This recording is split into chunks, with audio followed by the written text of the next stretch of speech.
Hello guys, আমরা একটা লঙ্কা নিয়েছি আর একটা দুটো গ্লাস, গ্লাস আর দুটো চিজ। এবার আমাদের মধ্যে হবে আমি জিতবো, আমি জিতবো। আমাদের কাছে আছে একটা লঙ্কা আর দুটো চিজ আর একটা গ্লাস। যে জিতে যাবে সে চিপস পাবে আর যে লাগবে সেটা লঙ্কা।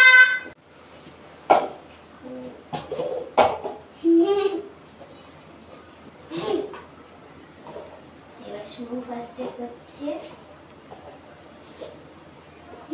বাবা ভালো হচ্ছে, ভালো হচ্ছে। বাবা এবার না